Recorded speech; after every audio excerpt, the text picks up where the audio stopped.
안녕하세요. 네, 반갑습니다, 여러분.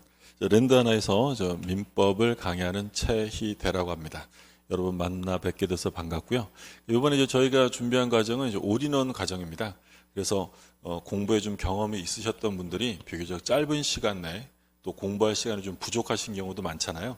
그런 분들을 위해서 최소한의 양으로 합격 점수를 맞을 수 있도록 우리가 테마별로 구성이 되어 있어요. 민법은 보면 49개, 49개의 테마로 되어 있는데 한 테마씩 끊어서 수업이 진행이 될 겁니다. 그러니까 좋은 점은 내가 모르는 테마가 있으면 그거를 빠르게 찾기 쉽게 될 거야. 테마별로 다 1테마, 2테마 이렇게 나눠서 순서대로 할 거고요.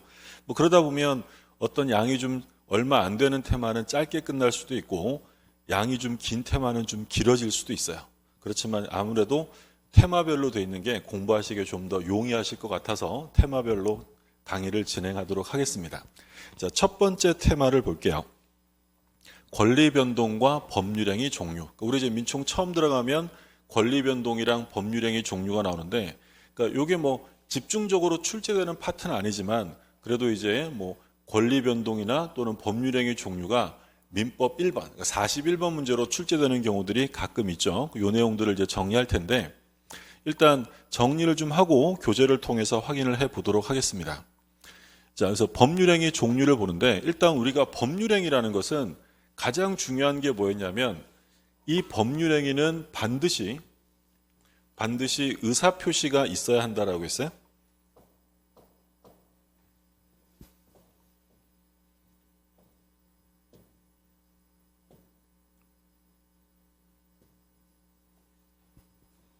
자, 다시 할게요.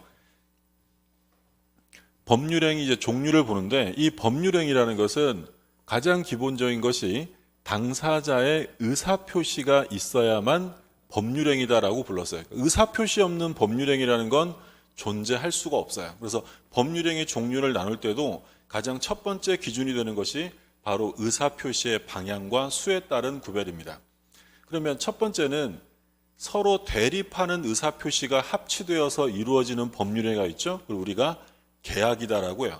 그럼 갑이 을에게 청약하고 을이 승낙, 이 청약과 승낙이라는 의사표시가 결합이 되어 합치되어 이루어지는 법률행위를 계약이라 하고, 두 번째는 표의자의 일방적인 의사표시로 효과가 발생되는 게 있었죠. 그걸 우리가 단독행위라고 불러요. 그러면 갑이라는 표의자가 의사표시하면 그 자체로서 효과가 발생이 될 텐데 이때 단독행위는 다시 두 가지로 나누죠. 상대방 있는 단독행위와 상대방 없는 단독행위가 있어요. 차이점은 상대방 있는 단독행위는 상대방에게 도달됨으로써 효력이 생기는 것이고요. 상대방 없는 단독행위는 도달이라는 개념이 나오지 않죠. 그럼 상대방 있는 단독행위는 뭐가 있냐면 취소, 철회, 동의, 추인, 해제, 해지, 채무, 면제, 상계. 그렇죠. 그래서 우리가 외우면 채상, 취철, 동추, 해해 이렇게 돼 있어요. 취철, 동추, 해해. 이건 상대방 있는 단독행위고 상대방 없는 단독행위 우리 32회, 33회에서 상대방 없는 단독행위를 구별할 수 있는지를 계속 출제했어요. 뭐가 있었냐면 유언유증, 재단법인 설립행위, 소유권의 포기. 그래서 우리가 이거 외울 때 유재포 이렇게 외우죠. 유재석도 포기했다 이렇게 외워요. 유언유증, 재단법인 설립행위, 소유권의 포기. 근데 이제 주의하실 점은 이때 포기가 상대방 없는 단독행위가 되는 것은 소유권의 포기나 또는 점유권의 포기처럼 혼자 하는 거야. 근데 만약에 공유 지분을 포기한다 또는 취득시효 이익을 포기한다, 제한물권을 포기한다는 건 상대방 있는 단독행위에 해당돼요. 공유 지분이라는 건 다른 공유자들이 존재하겠죠. 그러니까 상대방 있는 단독행위고요. 취득시효, 우리가 이제 물권법에서 취득시효를 공부하잖아요. 취득시효는 누구에게 등기를 청구하는 거냐면 등기 청구의 상대방은 완성 당시 소유자에게 하는 거고, 취득시효 이익을 포기하는 것도 역시 누구한테 하는 거냐면 완성 당시 소유자에게 하는 거야. 상대방 있는 단독행위고, 제한물권 포기, 예를 들어 전세권을 포기한다, 누구한테 하겠어요? 소유자에게 하는 거죠.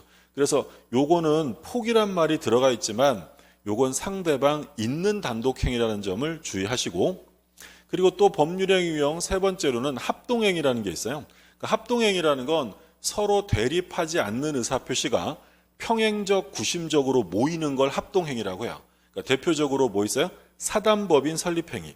사단법인이 설립되려면 사원들이 있어야죠. 사원들이 의사표시를 모으는 것이고, 또는 종중이나 어촌계에서 총회결의를 한다. 총회결의라는 것도 총의를 모으는 거잖아요. 이런 것들은 합동행위라고 합니다. 그러면 합동행위는 별로 안 중요하고 계약이랑 단독행위 보셔야 되는데, 계약이라는 건 혼자 하는 게 아니라 합의하에 합니다. 합의하에. 따라서 이 계약이라는 것은 계약 자유의 원칙이 지배하게 돼요. 계약 자유의 원칙. 바꿔서 얘기하면 법이 정하는 것만 할 수 있는 것이 아니라 새로운 계약을 할 수도 있는 거죠. 그리고 두 번째는 단독행위는 일방적으로 하는 거야. 그럼 일방적으로 한다는 건 마음대로 하면 안 되겠죠. 이건 언제 하냐면 법이 정하는 바에 따라 한다. 법정주의. 그래서 우리가 잘 아시는 것처럼 취소라는 단독행위가 있었잖아요. 상대방 있는 단독행위. 그럼 얘는 언제 취소할 수 있다? 재착사, 제한능력, 착오, 사기강박의 경우에 취소 사유가 가능하죠. 그리고 일방적으로 하는 단독행위는 할 거면 하고 말 거면 말아야지 조건이나 기한을 붙여서는 안 된다라고 합니다. 만약에 단독행위라면서 조건까지 붙이면 상대방의 지위가 더욱 불안정해지기 때문에 이건 허용해서는 안 된다는 거죠. 우리 조건 기한에서도 강조되는 거예요.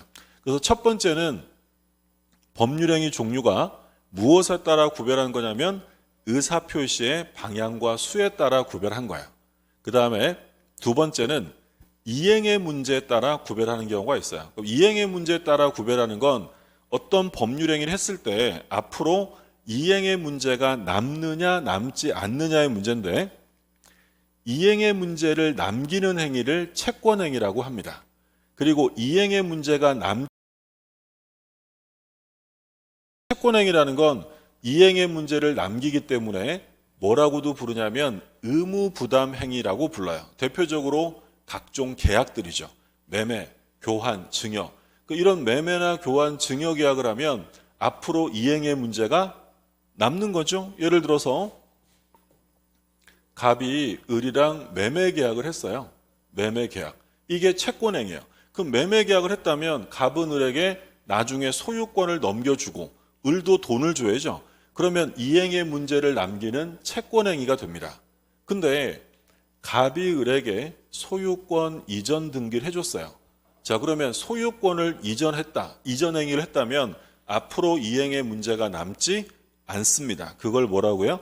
처분행위라고 합니다. 이행의 문제가 남지 않는다. 그러면 채권행위는 이런 매매나 교환, 증여와 같은 계약이지만 처분행위는 두 가지로 나눌 텐데 뭐가 있냐면 물권행위와 준물권행위라는 게 있어요. 그러니까 물권행위는 처분하는데 뭘 처분하는 거예요?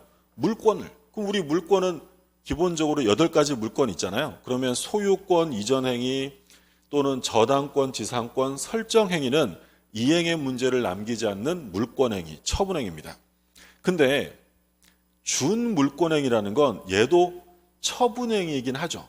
그런데 문제는 이 준물권행위는 물권을 처분하는 게 아니라 다른 권리, 채권을 처분하는 거예요.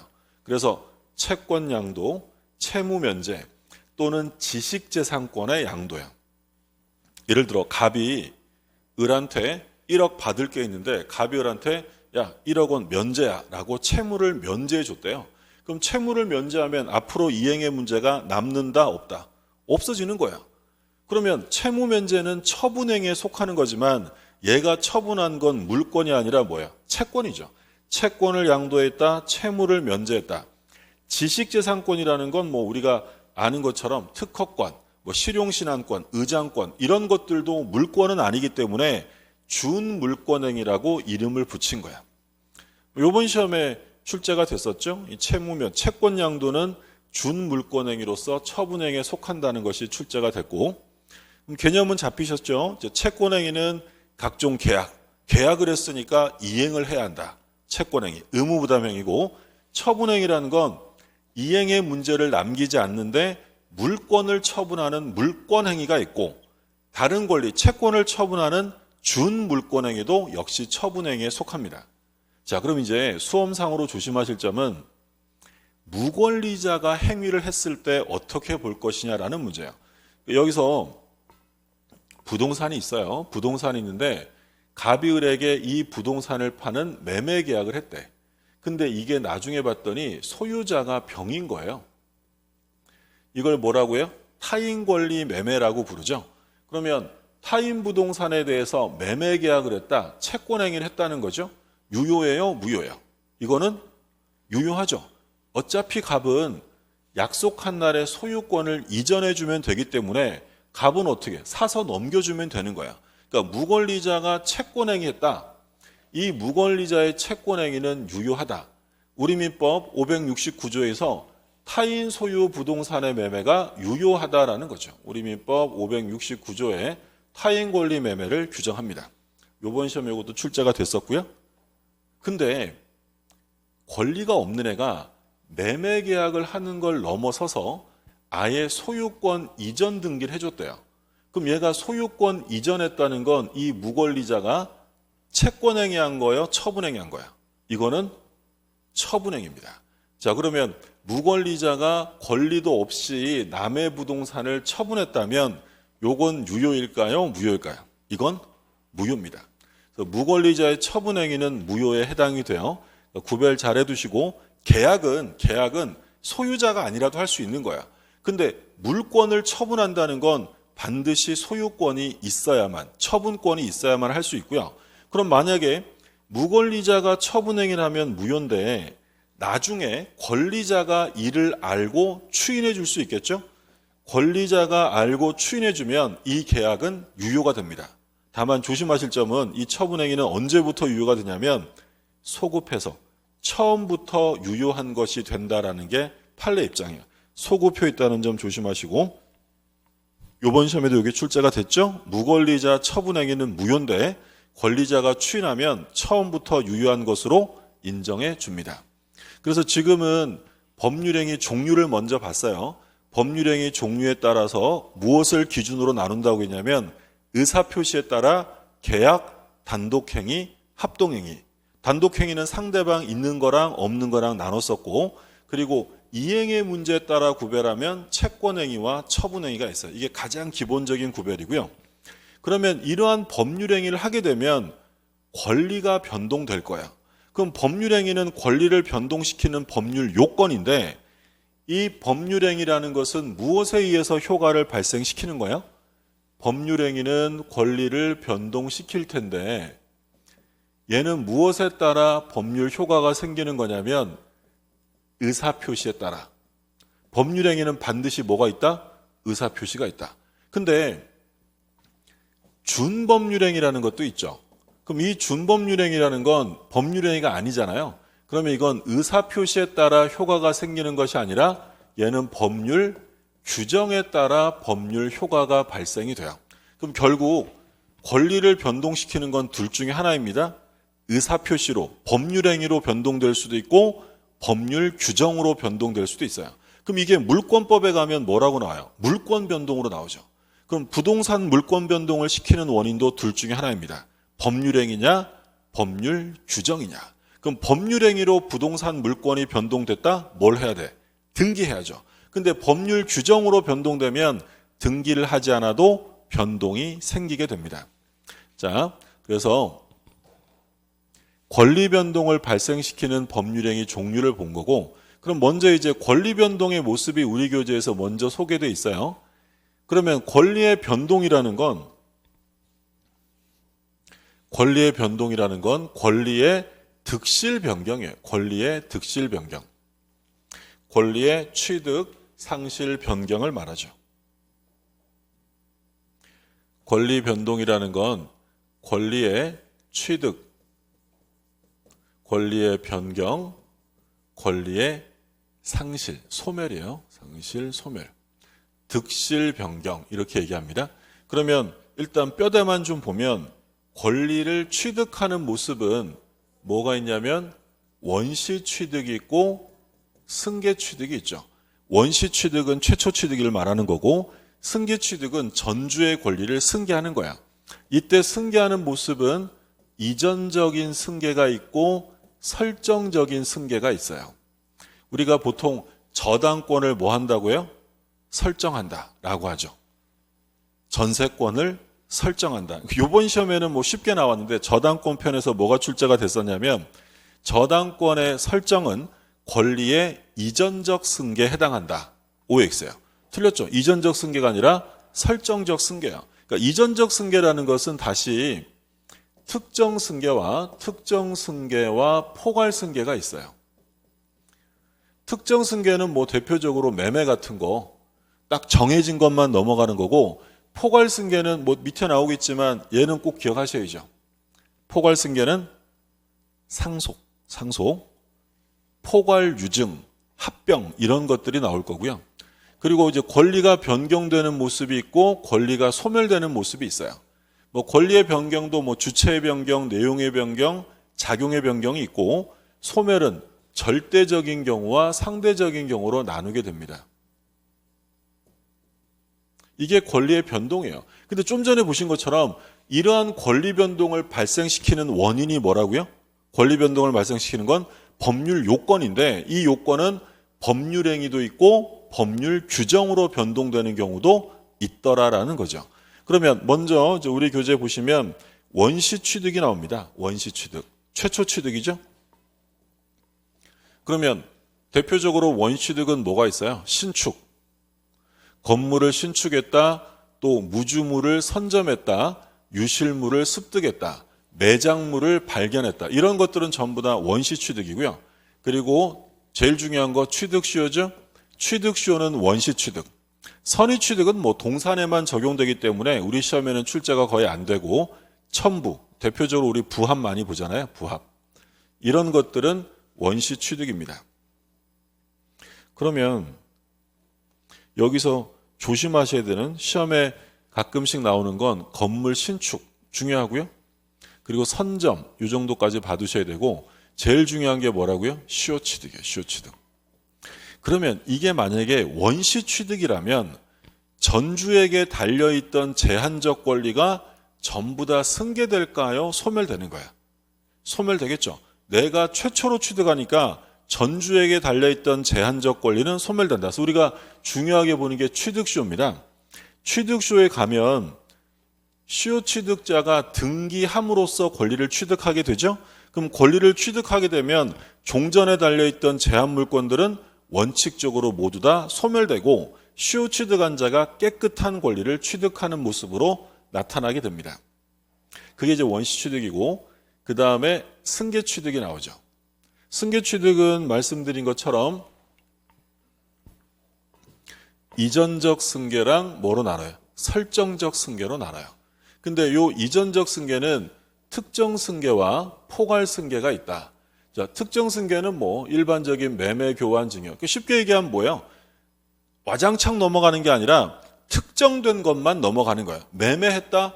그럼 매매 목적물만 넘어가는 거지 매도인의 다른 권리 의무가 넘어가는 건 아니죠. 그게 특정 승계고, 그런데 이제 포괄 승계는 잘 보셔야죠. 상속, 포괄 유증, 회사의 합병 이런 것들 포괄적으로 와장창 넘어가는 게 포괄 승계예요. 물론 이제 법률적으로 얘기하면 하나의 취득 원인에 의해서 다수의 권리 의무가 이전한다 뭐 이런 얘기 하지만, 법률 용어 자체가 시험에 나올 수는 없기 때문에 그냥 느낌상으로 아시면 돼요. 특정 승계는 콕 찍어서 넘겨주는 거고, 포괄 승계는 와장창 넘어가는 거고, 대표적으로 상속, 그리고 유증을 했는데 내가 죽으면 X 건물을 주겠다. 내가 죽으면 X 건물을 주겠다는 건 특정 유증이에요. 근데 내가 죽으면 내 전 재산을 주겠다라고 불특정적으로 유증하면 그게 포괄 유증인 거죠. A 회사를 B 회사가 합병합니다. 뭐만 콕 찍어 가져가는 게 아니죠. 와장창 넘어가요. 그러면 여기서는 이 포괄 승계가 가지는 의미를 보셔야 되는데, 자, 이 포괄 승계를 받은 사람은 소위 제3자라고 볼 수 없죠. 우리가 비즈니, 통정, 차고, 사기강박 이런 데 가면 선의의 제3자 보호 규정이 있어요. 근데 이런 포괄 승계, 이런 상속받은 사람은 그 사람의 지위가 포괄적으로 내려오는 것이기 때문에 새로운 이해관계인으로 보지 않습니다. 제3자가 아니고. 두 번째, 이런 포괄 승계를 통해서 부동산의 물권을 취득합니다. 부동산의 물권을 취득한다. 변동이 되는 거죠. 그러면 이 경우에 뭘 하지 않는다? 등기하지 않습니다. 187조죠.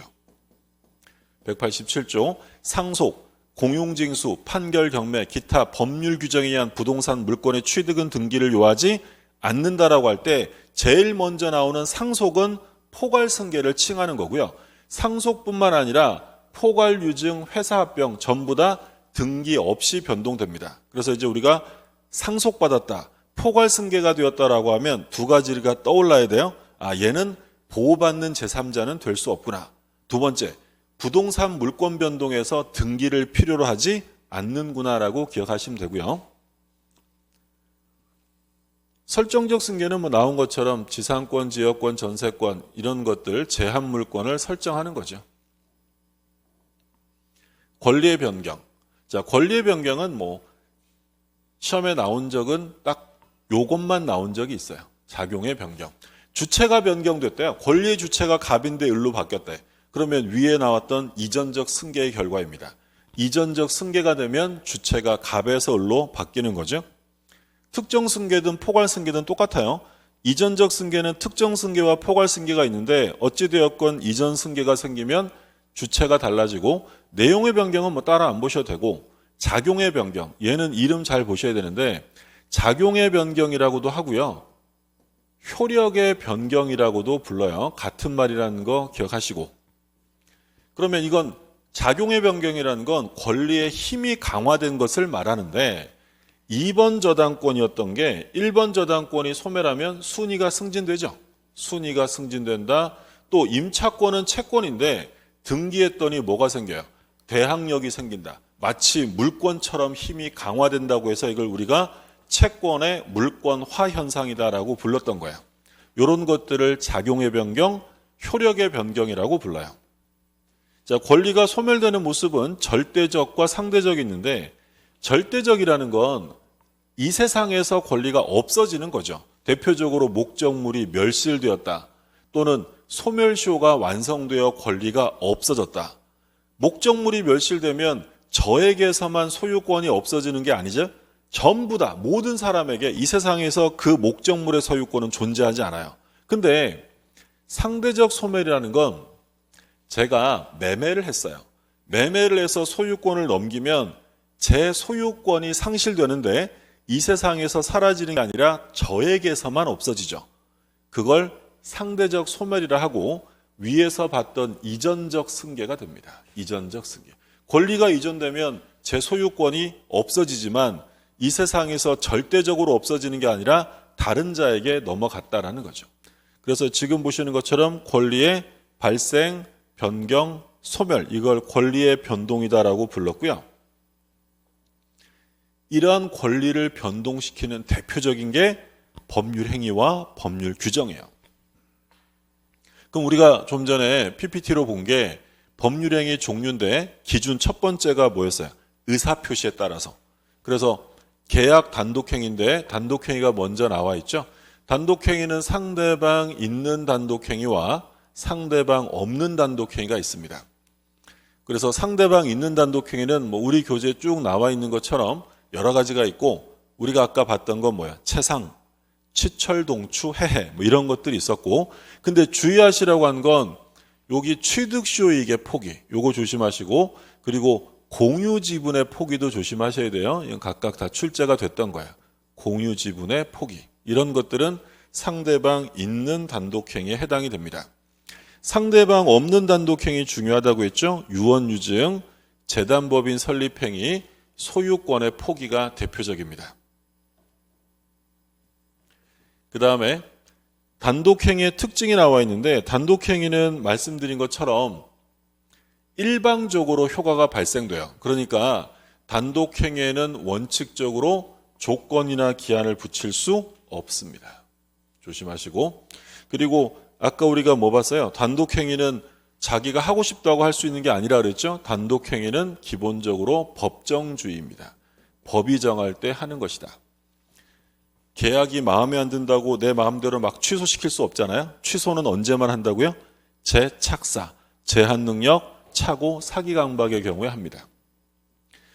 자, 그리고 두 번째는 의무부담행위와 처분행위인데, 이 의무부담행위와 처분행위는 무엇에 따른 구별이라고 했냐면 이행의 문제에 따라 구별합니다.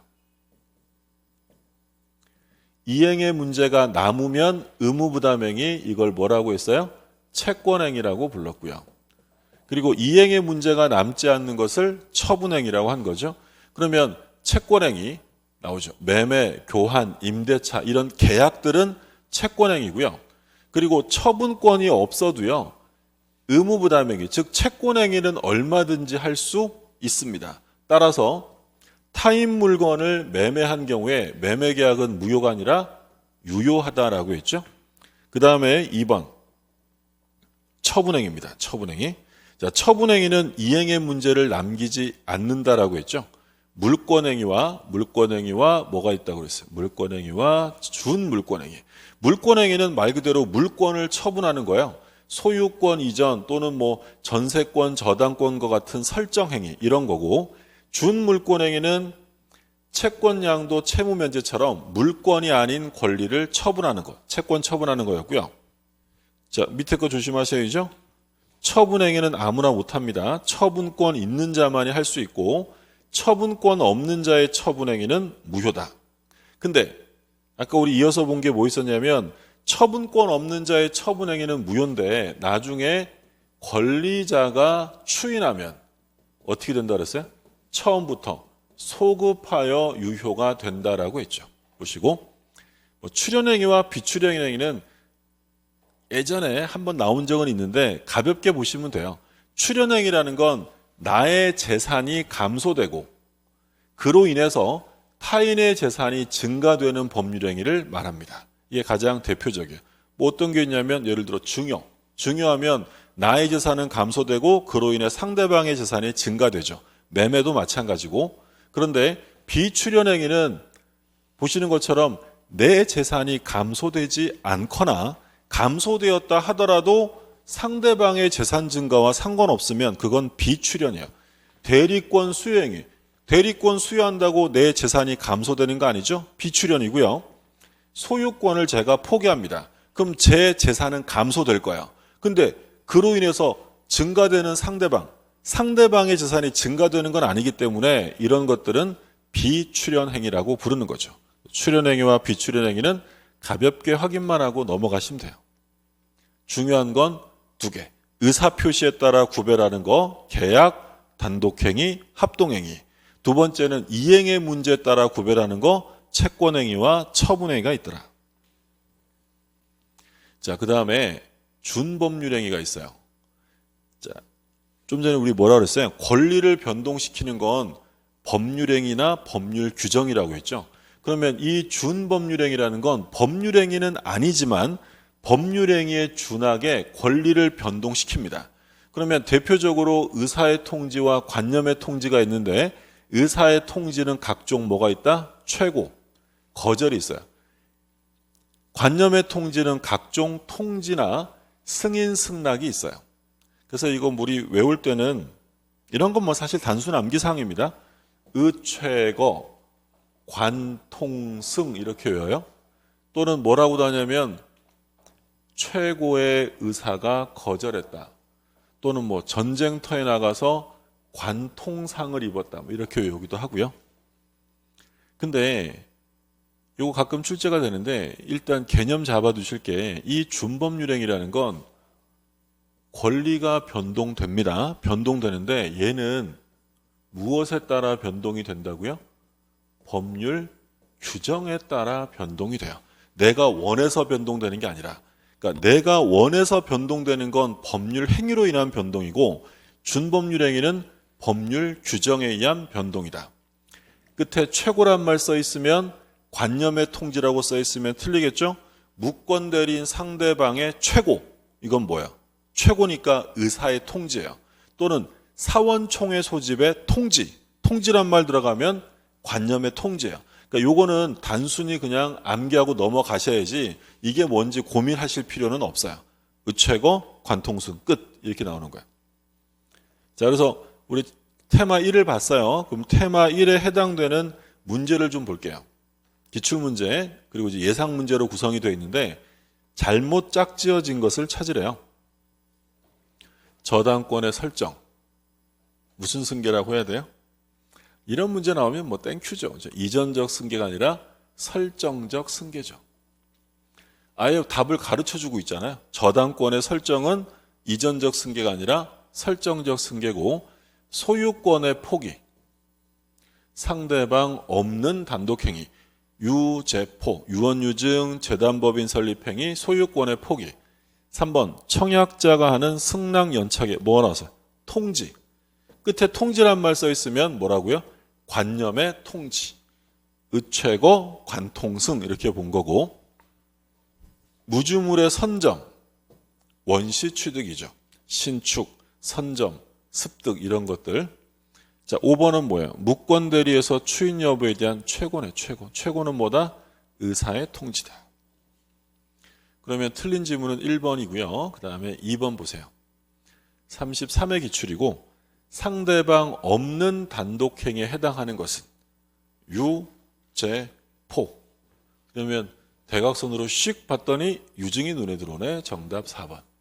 그러면 여기서 조심하실 점은 취소, 추인, 동의, 해제, 취철, 동추, 해해 이런 것들 다 상대방 있는 단독행위인데 뭘 조심하시라고 했냐면 예를 들어서 취득 시효이익의 포기, 공유 지분의 포기 이런 것들은 상대방 있는 단독행위에 속한다는 점 조심하시고 그러면 예상 문제 볼까요? 틀린 겁니다. 1번. 타인 소유 부동산도 매매 목적물이 될 수 있다. 타인물이죠. 매매, 채권행위 하는 거니까 얼마든지 할 수 있다. 나중에 사서 넘겨주면 돼요. 근데 권한 없이 처분행위 하는 건 무효라고 했고 합의해제. 합의해제는 뭐라고도 부르죠? 똑같은 말로. 해제 계약입니다. 해제 계약. 얘는 단독행위가 아니라 뭐예요? 계약이죠. 계약. 답은 2번이네요. 그러니까 해제는 계약의 해제라는 것은 단독행위입니다. 일방적으로 해제하는 거죠. 근데 합의해제는 이건 일방적으로 하는 게 아니라 청약과 승낙에 의해서 이루어지는 계약이다. 합의해제고 3번 저당권 설정행위는 처분행위, 물권행위죠. 소유권의 포기, 유언, 재단법인 설립행위, 유제포 이런 건 유제포 이런 건 상대방 없는 단독행위. 자, 5번은 좀 이따 보겠지만 농취증이죠. 농지매매 효력 발생 요건이 아닙니다. 그러니까 농지매매에서 농지 취득 자격 증명이라는 건 나중에 보완하면 되는 거지 그게 없다고 해서 계약이 무효가 되지는 않는다. 효력 발생 요건이 아니다라는 거죠. 답은 2번이고 자, 2번 문제. 옳은 것입니다. 임대차. 바로 틀렸죠? 임대차는 차임 내야지. 무상이 아니죠. 사용대차는 공짜로 빌려 쓰는 거니까 무상이지만 임대차는 유상이고 처분권 없는 자가 물권행위했다 무효죠. 처분권 없는 자가 채권행위하는 건 유효지만 이건 무효고 준물권행위 역시 처분행위죠. 그럼 이행의 문제가 남는다 남지 않는다? 남지 않습니다. 물권행위와 구별되는 건 어떤 의미에서 구별된다고 했냐면 물권행위는 말 그대로 물권을 처분하는 거고 준물권행위는 권리, 채권양도 채무면제 이런 거였죠. 이건 또 나왔네요. 농취증은 효력 발생 요건이 아닙니다. 농취증 없어도 매매계약은 유효하고 5번 법률행위가 불성립한 경우에도 착오로 취소할 수 있다. 틀렸죠. 있을 수 없는 일이야. 요거 이제 좀 이따가 나올 텐데 다음 테마에서 나올 텐데 계약이 무효이다 또는 계약이 취소할 수 있다. 무효 취소란 말이 나왔다는 건 무효 취소는 성립에 관한 문제가 아니라 효력에 관한 문제예요. 그러면 계약이 불성립했으면 아예 존재하지도 않기 때문에 무효나 취소라는 말을 써서는 안 돼요. 그러니까 계약이 무효다 취소다라는 말을 썼다는 건 전제 조건은 반드시 계약이 성립되어 있어야 합니다. 불성립이니까 있을 수 없는 얘기죠. 그러면 옳은 지문은 2번만 옳은 지문이 되겠죠. 자, 여기까지가 이제 테마 1을 본 거고, 그 다음에 이제 테마 2, 효력 규정, 그리고 단속 규정, 이런 개념들을 살펴보도록 하겠습니다. 예, 테마 2강에서 만나도록 하죠.